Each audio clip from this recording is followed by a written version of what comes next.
I've been doing truffle for 18 years before in New York. And so I accustomed with a good chef of a good restaurant. So if I show something really good to somebody to understand, I thought then that was the way to get in. And then the chef, they all know each other here.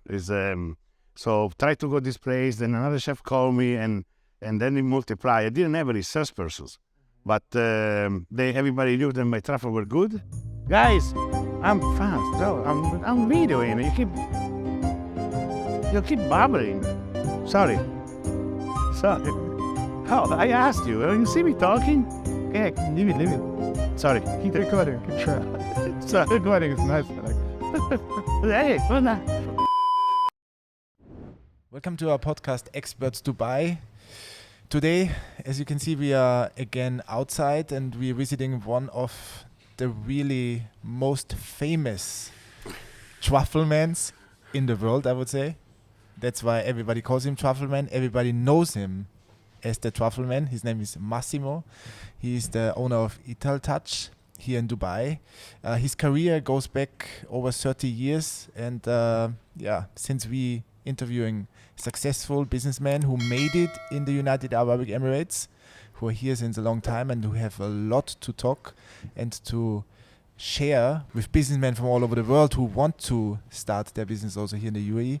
I'm very happy to talk to you today, Massimo. No, thank you. Thank you so much for coming. Welcome to Untitled. Welcome to my world. Welcome to the show. Yes, welcome to the show. Thank you. Massimo, I have so many questions to you. Sure, I mean, shoot.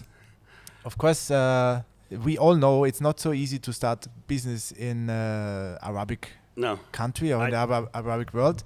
But of course, you came here experienced. You know, you and the caviar and truffle business, and you came here experienced. So yes. What I want to understand is, you told me that you was in New York before. I would like to understand first, how did you go into this business? Yes. Truffle and caviar, and how did it all started? And then we will slowly will go through. It's when I was 21, I went to New York. It was always my dream. I joined the Navy when I was 17 and a half. Mm-hmm. So I did 4 years in the Special Forces. And when I got my liquidation, after 4 years, my dream was to go to New York and study marketing. So I went, I got accepted. I was in marketing school. I took a course in NYU, and I didn't know what to do really to make extra money. I had my rent paid, I had some money to do, but to go around, but I wanted to leave New York. So one day I saw a sign looking for a waiter in an Italian restaurant called Da Silvano, which was very, very famous in the Greenwich Village. And over there was amazing. I was making a couple of $200-$300 a shift in tips. So reaching $1,000-$2,000 for a weekend. So I was working Friday, Saturday, and Sunday, making almost $2,000, which is really, really a lot of money. And that one allowed me to start to go out at night, living more New York, Manhattan, like a New Yorker do, not like an immigrant. And so I started there, and then when I saw the amount of truffle they were using in this restaurant, I started to bring from Italy some truffle then to this gentleman, then he's called Chef Silvano, then owns Silvano restaurant in New York. And when I gifted him half a kilo of truffle, he told me, please come back, go back to Italy, bring me another kilo, because these are much better than what I get over here. So I started 2-3 times. I was calling in Italy, come, I pay your tickets, come to New York, bring me some truffle. And I started for one season to bring in extra truffle and making also good money, because then everybody knew about it and they wanted to have this quality of truffle. After I said, I cannot do a business just smuggling in truffle up and down. So I want to make it legal. And I went to work for the biggest company. At that time was Urbani. Urbani Truffle is the biggest company in the world. And they had an office in New York. I got hired with a percentage. They didn't want to hire me, but I said, just give me a cut or give me a percentage or whatever I sell. And so there I learned the back end of the business, how to import, how to store it, how to shape, how to make it last, what are the risks, what are the problem, how to collect money. So all the things then I really didn't know, all the secrets. And then I decided, and I opened my own company, that time called Chef Ready. I opened my own company, Chef Ready, and I started to sell it, been very, very good. And I sold it about 17 years after. And I sold it before the crash of 2008, thank God. And then we went to Italy because my wife was pregnant, and that's where my daughter is born. So in 2010, we didn't know what to do. I was really sick of being in Italy. For business, I thought then speaking Spanish, Italian, English would be advantage, but I just just didn't like it to do business in Milan. And the taxes, the thing was totally different as how I learned in America. Mm-hmm. My wife had an opportunity to work here. She's a creative director. She was working in Ogilvy and Mara in New York. She had an opportunity to come to Dubai or London. I pushed for Dubai. We came to Dubai. And so the first 6 months, in between visas, where you have the trial period, I was the nanny of my daughter, and she was 1 year and a half.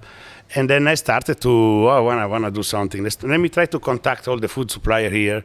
Maybe I can supply the truffle, help them to develop truffle sales, and start a business to make extra money here in Dubai. Everybody refused me. They didn't like the idea. They don't want me in. They said the truffle was dangerous. Because the truffle lose 3 to 4% of their weight every day.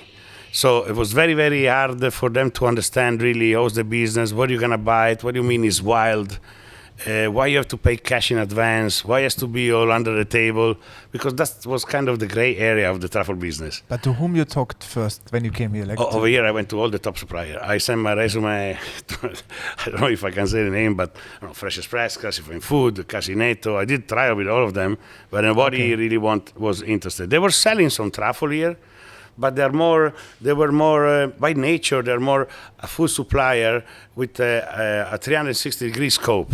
So they go and they sell from the meat, they sell from the shrimp, the fish, they have the mayonnaise, they have the oil to fry, they have the oil to do condiments. So they're very good, but in a big scale. I always instead was pushing to be specialized in something, and I believe if you do something very good, and only that one to perfection, it's very hard that other people can beat you. So I started to do just truffle because I had experience. I had 80 years experience of buying and selling truffle. I have the vendors and I have the contact in Italy. I have the network of people that could give me a higher quality of truffle than was available here. And I believe that if you give something better and you teach, and if people here was amazing when I arrived here, all the chefs. Unlike New York and London, where the chef is the owner, the wife is at the counter, or the daughter is the one that welcome you at the door, and so they try maybe to save money and cut corners. Here there was the top chef staying in top resort, where they were not the owner. They really wanted to have the best quality of everything. So like I was finding people that have maybe 100,000 dirham chandelier, but they wanna splurge money on the quality of their food.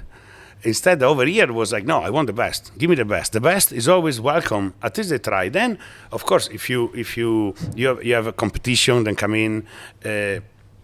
If they try to compete with the same quality, I know that I win. If they go lower because the quality is cheaper and everything, there is also other restaurants. There's middle restaurant market, but the top market now Michelin is here. Now Best 50 is here. Those guys don't compromise with quality. And so they strive to be on the top, to have the best of their neighbor. So I provide that tool. I have a passion for truffle. I am a truffle myself because I eat them. I love them. I like to go out, and so beside just. I never was so interested in going to hunt for truffle, but really intrigued me the dealing of truffle.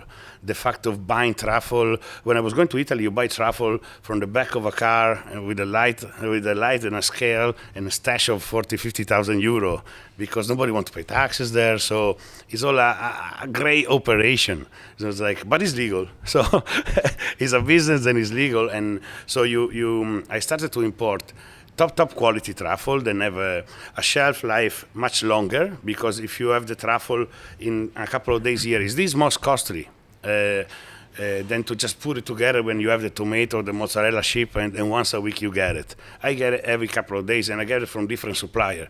So I spend much more in shipping because I just ship the truffle. But the truffle being a high value item, the shipping costs are residual respect the value of the ship. And when I have 5 kilos of truffle, it's about 50,000-70,000 euro. I don't care if I spend $600 to have it here the day after, instead than $50 if I have a ship by boat or something, then reach me in a week. I want the Emirates cargo chilled, then arrive, then they get shipped this morning at 11, and tonight at 6-7 o'clock I have it in my hand.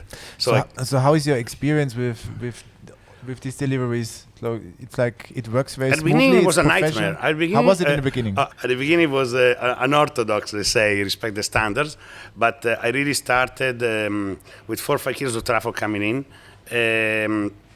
It was hard for me to become a vendor in the establishment because I was running the operation from my home. I had an extra room. Where I had a fridge. I went to buy a fridge where I kept my truffle. I had my precision scale, my bag with ice pack, and I used to go valet the car and go to see the chef, and he was buying. And that was good for the independent restaurant like Zuma, Le Petit Maison, Roberto's, Beach and Mare. But when I started to go to establishment like Jumeirah Group and everything, just to be a vendor, you need to have 3 stamps. To do a transfer here was a nightmare. I had to do it by hand to pay people.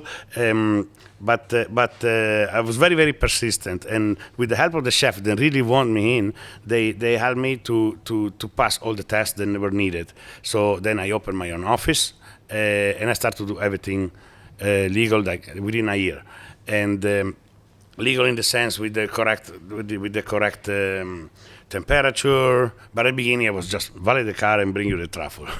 No, and I had my vendor number. They needed a 04 number because you cannot put a mobile number to be in the vendor list. So I just installed a phone, and the nanny used to pick up and say, "Yeah, it's touch. You have to call Massimo. This is mobile, or I have somebody calling you back." And that's how we started. And the business I started then, I don't know, was 50,000-60,000 dirham a month.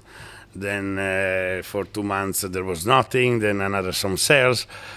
People were buying from me only white truffle. Then I started to import the black truffle from France, and then it started to become a 6-month operation. And then I start to choose and pick all the best ingredients that you can find in Italy, pack it and have a better quality. So even if I had competition selling, I don't know, truffle oil for 20-30 dirham less, people could understand the taste. The more knowledgeable they became, the more they were looking for something different. And so I made my own line. Everything is under Untitled Touch. Untitled Touch is a brand that is made only for UAE. I don't sell anywhere else with that brand, except now Saudi, Kuwait, and everything, because we expanded. So at the beginning it was very, very tough to the daily operation. I could not understand certain time why they want to have 3 times the stamp. People telling me then the check was not my signature. And it was really a struggle, because I was used to deal with Citibank, where you do everything online, and over here I had to go every time to the. Instead, everything changed. Also, I work with bank. I never go to a bank now, which is great, and I have people that does it for me. But was those little things that was really driving you crazy. Here instead, what happened is, UAE, I find out within a year, is really a blessing for business. What the leaders here did for the companies, where you can set up your own free zone, I set up my own company. Now I'm really glad the way it turned out, because what was a struggle at the beginning was only some bureaucratic about the culture that I could not understand. Once I understood that one, it is just like a tropical forest if you are a flower. I think here you meet people that are all here for the same reason, to give a better future to your kids, to grow in prosperity, to not to pay many taxes, if you can, less taxes than you can, and is really an incubator for business. I meet so many interesting people. I met you today. I meet people that are into making visa passport for, I don't know, other countries. I meet really a lot of interesting people with one goal, try to make a better life and accumulate wealth. I wasn't never been driven by success or the money. My dream was like, well, one day I will go to Burj Al Arab and they will have my truffle. When we went with my wife and I was invited there, I was like, that's a big achievement. When you go to Zuma and everybody recognize you when you walk in from the hostess. These are the aspect of the business that really makes you wake up in the morning early and keep going. Even if you reach a certain level, practically we started from zero, and last year we sold 28 million dirham worth of products. And this is just persistency, and because you try to do really the food service is also giving a good service. So you call me, you need an emergency call, in 40 minutes you have my product. I guarantee that the stock is always here because I produce the stock. So I don't have an excuse, oh, the company didn't ship, oh, they sent the wrong size, or whatever excuse they give you here. I make it, so I'm responsible for everything. It's way more work, but it pays off at the end. I have no excuse. I always have to be sharp on it. And plus, the chefs are amazing. Chef people, the chefs themselves are the easiest people to deal with because when they try something, they stick a finger, and either it's crap or good. There is no middle way. You cannot convince. You can convince only a bad chef to have something crappy in their menu. The people that want to be at that level, they are competing. They're competing with themselves. They're competing with themselves every morning to create something better, and they want ingredients. It's like my product is like to give. You have the basic 7 color or the rainbow, and they can make a new one. Imagine when you come up with gold or silver or other paint, then you can do something else. Every time I go to a chef, it's like you open the artist, you put the artist hat, and then you come up and you start to, try this. You give me the sauce. You told me to do this one. I don't like that, but I made something else into a raviolo, and you just had coffee, and they make you try. And so you're part of that, and then you become friends because all the guys. Then I started, and I always thank, for example, Chef Rif for Zuma. Then because when I went there to see him, I never met him. He was in Zuma. I wanted to show him some truffle. Chefs are always busy or they're not there. Okay, so he didn't have time to see me. I took my Mont Blanc out. I sliced a couple of pieces of a truffle. I stick it to my business. I send the host, please give it to the chef. He came out, what is this? Winter truffle. It's August. Because this come from Australia, Australia being the lower hemisphere. Now is winter. And they make truffle also there. Oh, great. So then he hooked me up with the people of LPM because they're a sister company. I look up, there is Roberto. And that's how I started the company. I remember I brought 4 kilos of truffle. A distributor refused to buy from me. Then he placed the order, so I had these kilos of truffle. My wife looking at me, telling me, look, you just threw 20,000 dirham worth of products.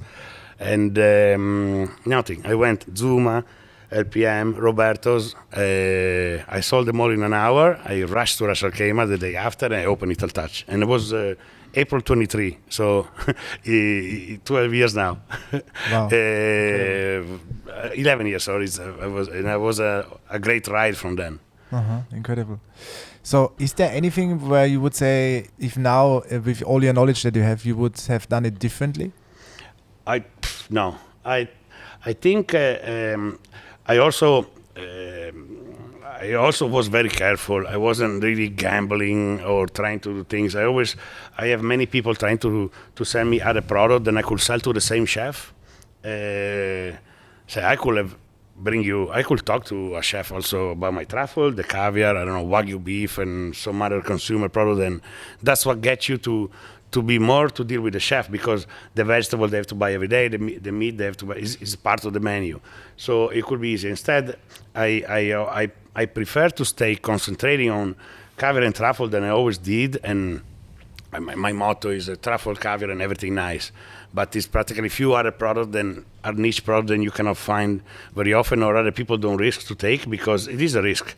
Unlike light bulbs or belts or something else, food is perishable, and so if you don't sell it, you lose. But I do it sometimes to bring other products.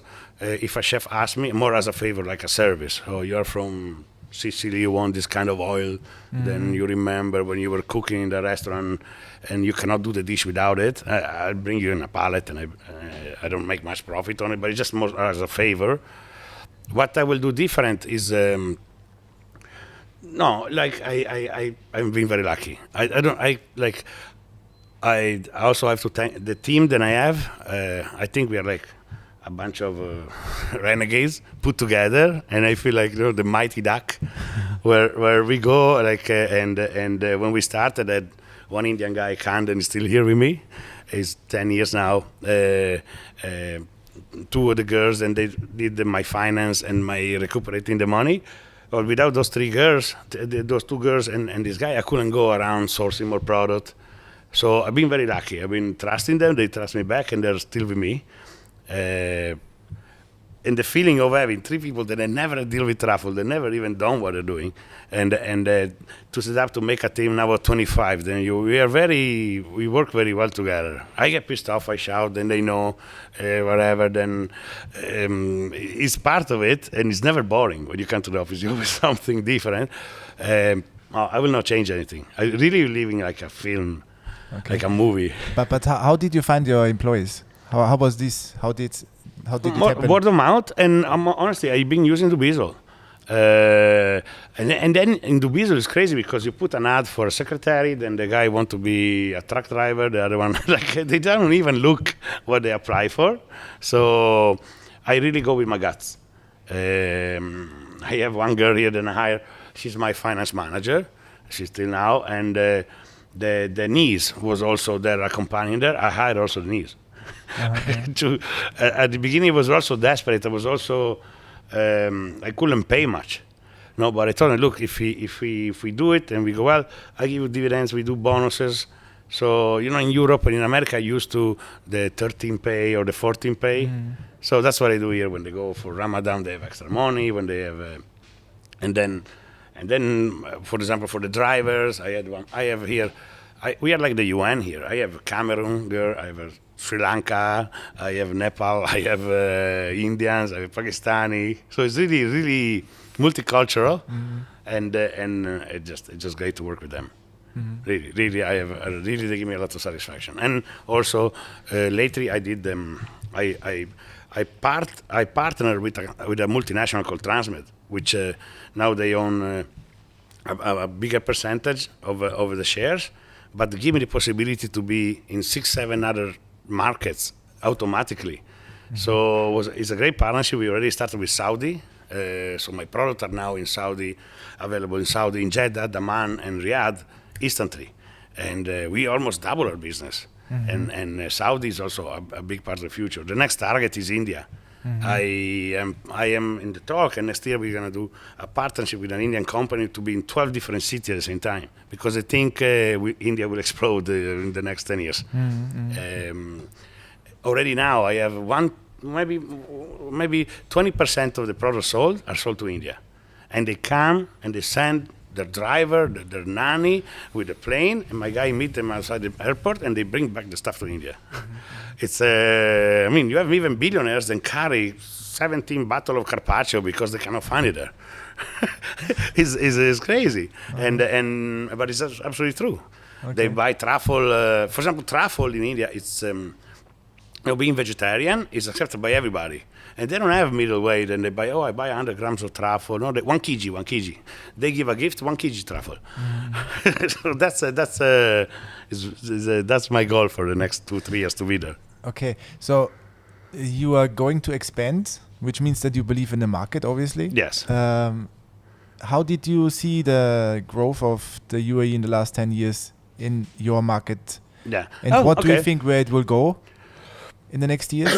Look, UAE, when I started in 2012, there were a lot of restaurants, but the quality was almost the same, except those 6-7 restaurants that were standing out.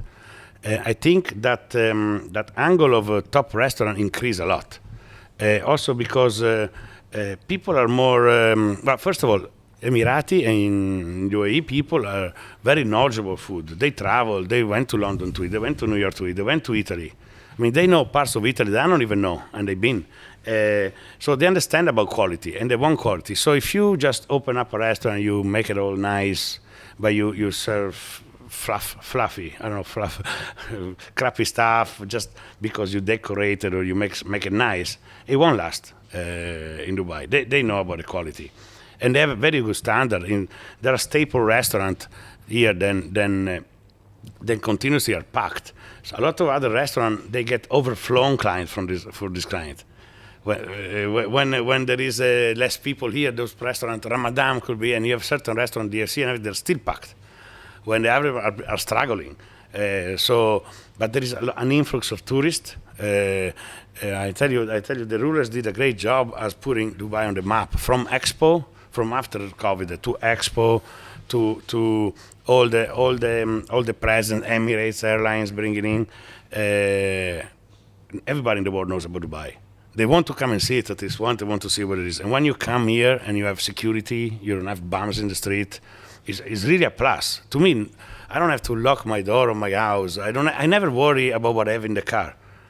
When you go travel back to Italy, people tell me you're crazy if you leave the phone. Watch out, keep the bag wrapped up to your neck. It become you realize that after. I mean, I feel like when I'm in Europe, amazing, you go on vacation. But I feel like when you can't find the remote control of your TV, you go nuts. Because you don't know how to change the channel for something so silly as a remote control, give you power. And so over here, they're opening different area. Beside the Palm, the Dubai Hills, Marina keep expanding, and the quality keep getting up. So you have a nice restaurant now, not only in DFC or in the Burj Al Arab. There is all different area, and they're popping up everywhere, and the quality is very high. And so the sales started from, I tell you, less than 200,000 the first year to 27 million. It's always been constantly going higher, 20, 30%. I was really, a crucial point was COVID. When COVID hit, I was February 27, I was in Singapore for a food show, and they called me from the hotel. Look, take the last flight because they're gonna close Singapore, and then you're gonna be stuck here if you don't leave. So I come to Dubai, and after 6-7 days, also Dubai, March 10, I believe we went in lockdown. I was desperate here because you called. I mean, all the receivable wasn't coming in. I mean, nobody was even there. I could call Jumeirah, please, can you pay me? You owe me 1.2 million. There wasn't even there to get the money or to make the bill, or because we were in full lockdown. So there I was like a moment of truth. I start to sell on Facebook and through chat food the products that I have, that is perishable, to regular people, to the consumer for the first time. And I thought maybe you sell the small kind of caviar, maybe that one can save the big one, I'm gonna have to eat it. We sold out of all the big one. People were still home and they were still buying, they were helping you because you were a local business. And that's really amazing. I was sold out of everything. I have to reorder 3 times during COVID.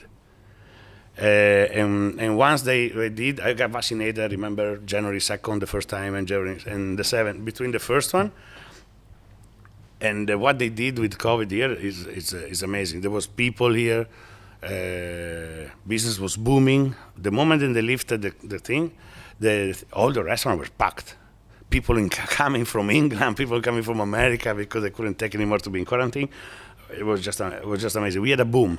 Not only I finished the year 2020 with about 30% more sales than the 19, which was a good year. The 21, I doubled 2020, really double. It was like a spring. It was like a spring, and this thanks to UAE and the way they rule the country. Yeah, I think the same, and that's also the experience of many of our clients, that the environment is extremely business friendly. Yes. Not only that we don't pay taxes or almost no taxes, it's also that they give us like all the freedom to be creative in our businesses, you know. Yes.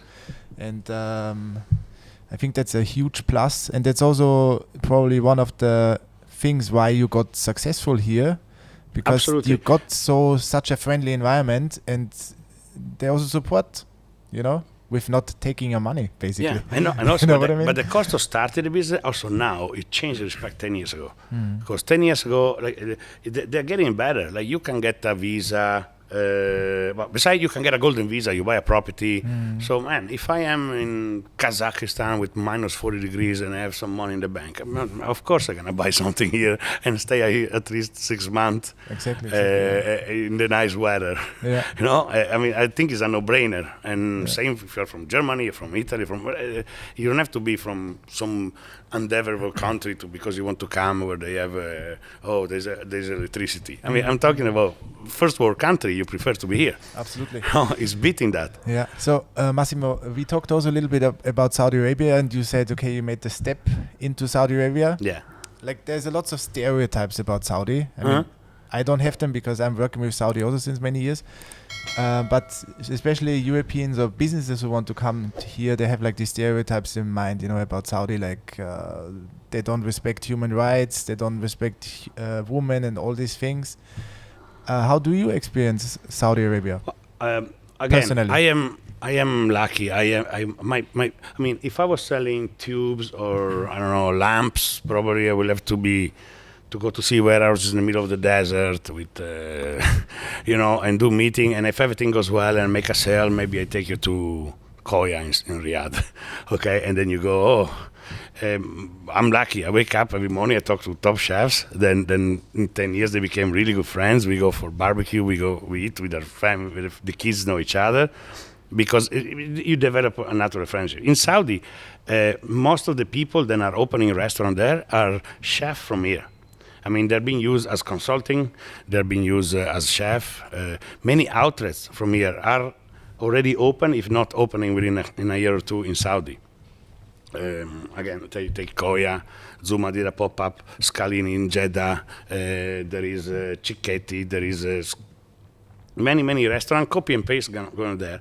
And the good thing is for Ital Touch, then the chef that is used to make a cream, make a sauce using my product, they don't want to change it. They want to make as good as in Dubai. So that's why they request my product. So that is the link for me with Saudi. I found at the beginning a problem with custom because truffle, why does it smell? It went bad. People blocking me product because it smells like garlic. And it says that it's truffle.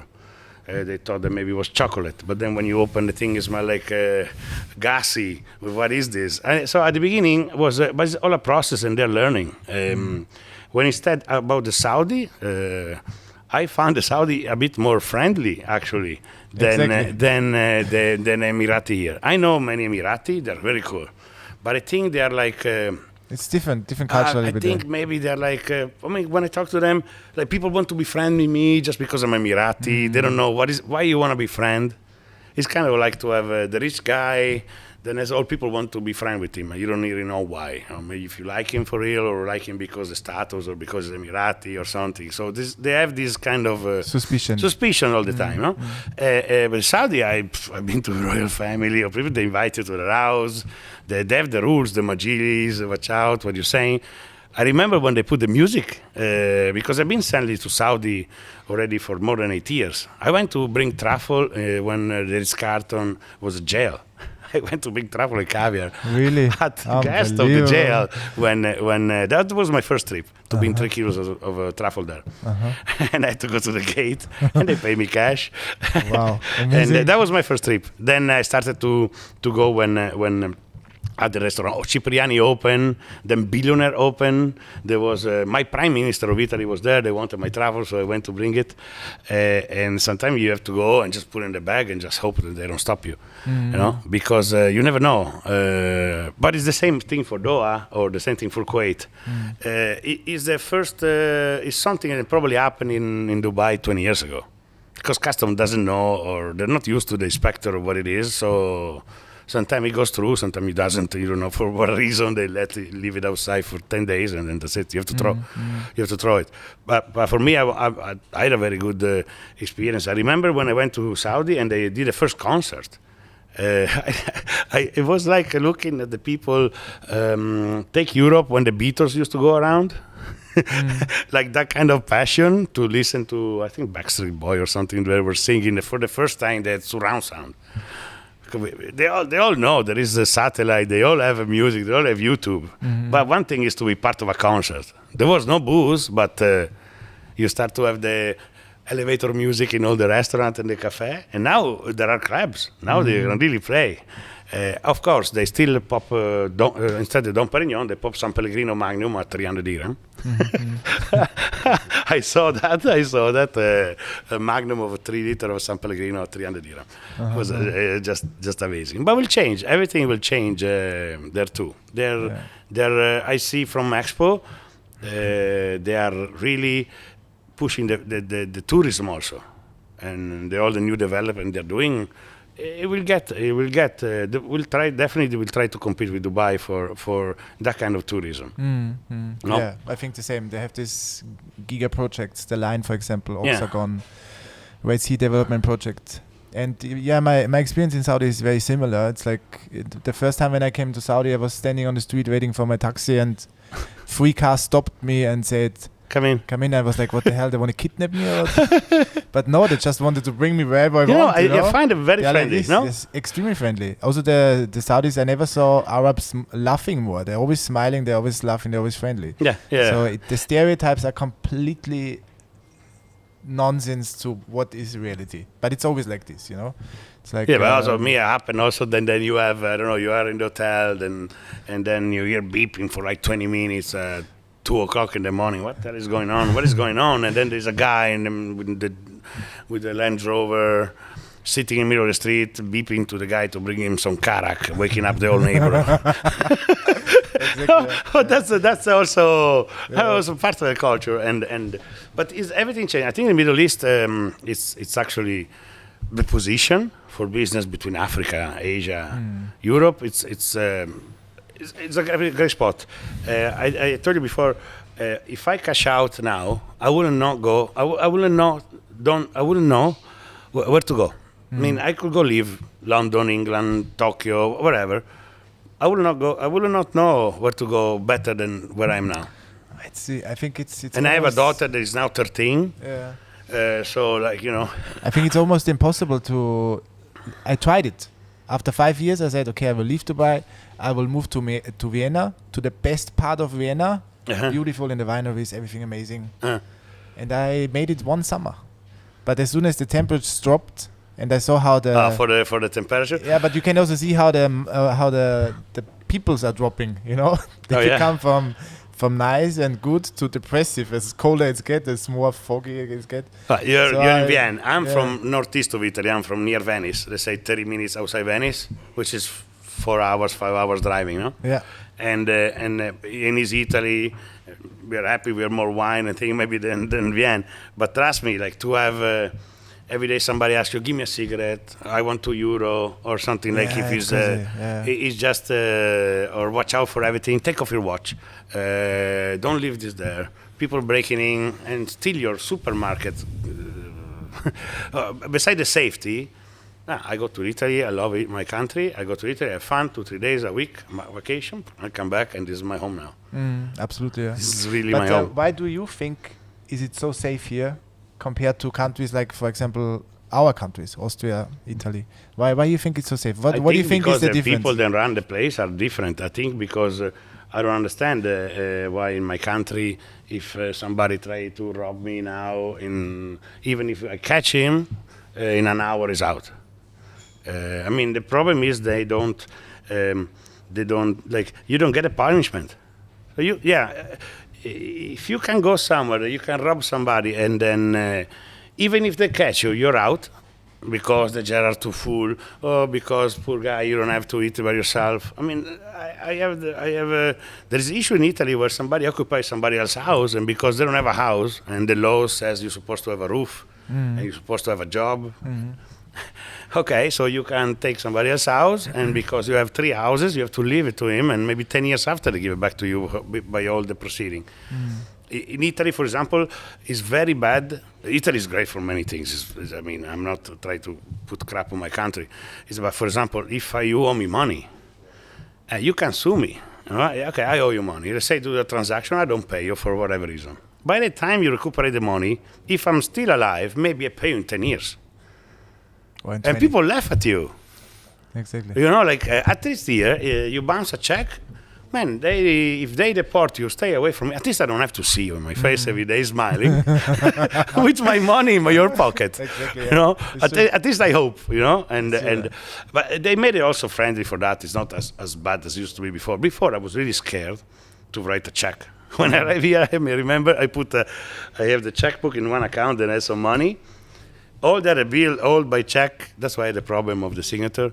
Because I was so scared to make a check and then wasn't bouncing because maybe in New York, you write a check and bounce, you pay $10, I pay 20. And I tell you, redeposit is not a problem. You know, you can write Donald Duck, they still cash it. You know, and you can make a company. The one thing when I opened the company here, I was like, really, one thing that was bothering me then, for example, if I bring in a shipment of $2,000 worth of truffle, the fee that I paid for the clearing custom is the same as if you were importing a ship full of Nutella with 50 containers of it. So the entry fee is the same. So it does help bigger companies. So the bigger you become, in proportion you pay less because you pay the same money for your employee and your $100 million company, or me then I'm at $100,000 company. So the employee, the visa, the thing are the same. But so then all you have to do is raise to become bigger as possible, bigger, quicker as possible. So all those things amortize better. Okay. All those expenses. Okay, very interesting. Okay, Massimo, thank you so much for this amazing insight. Yes, it's really interesting. So what I would like to ask you now, could you just guide us? Yes. I want to show you my Hall of Fame, my truffle, my caviar. Please, come. Let's go. Chef Francesco Guaracino. This is one Italian guy from Naples, amazing.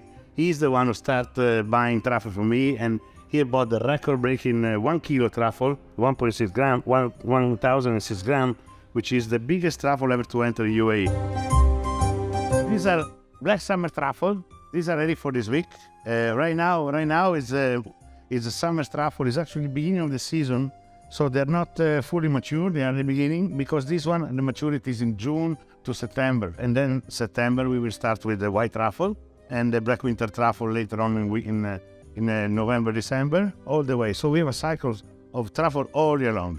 So I have 3 shipping a week, and the trick is to buy and sell it continuously. And so people start to know then the quality was different than what I used to get, and they got hooked. And I used to go, if I touch you, you become Italian. Everybody go, ah. And that was the name, and it's been a success. So I have to show you also the caviar. Come. I have to see, where is it? My addiction. Here we have some of the caviar that we import.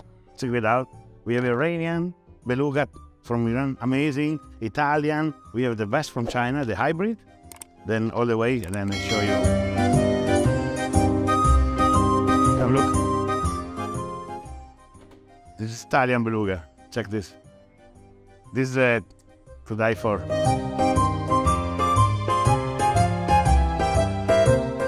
So how do you deliver all these things? We have a system, so it's always fresh. I don't touch anything, I don't repack, I just deliver the way I get it. And usually within an hour from when they place an order.